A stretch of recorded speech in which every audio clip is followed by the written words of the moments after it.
दर्द देके दिलवा में बदल गेल रे।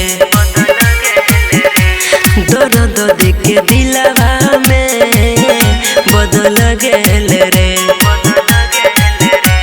तू दोसरा के प्यार में पिघल गेल रे। पगली के भेष बनलही सपना चूर चूर रे कलही। पगली के भेष बनलही सपना चूर चूर रे कलही। सूरज ढला हो ही ना ढल गेल रे। दर्द देके दिलवा में बदल गेल रे। तू दोसरा के प्यार में पिघल गेल रे।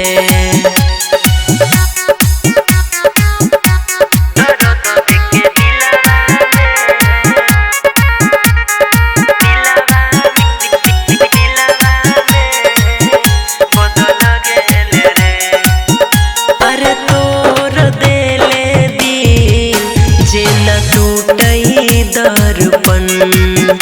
अरे तोर देले दिल जे न टूटई दर्पण।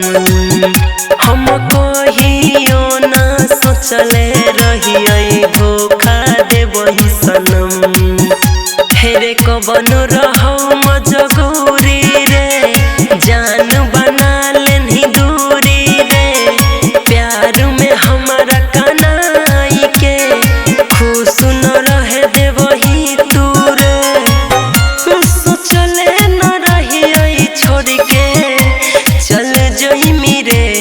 छोड़ के चल जइमी रे। दर्द देके दिलवा में बदल गेल रे। दर्द देके दिलवा में बदल गेल रे।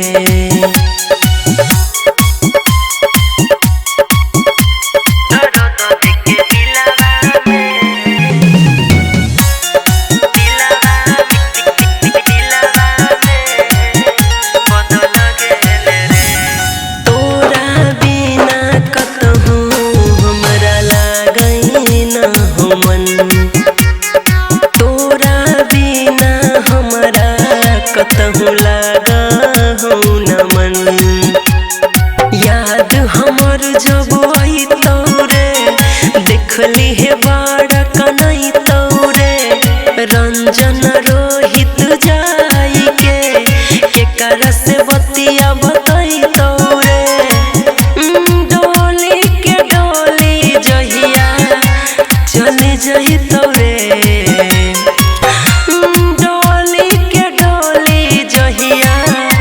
चली जइतौ रे छोड़ के चली जइतौ रे।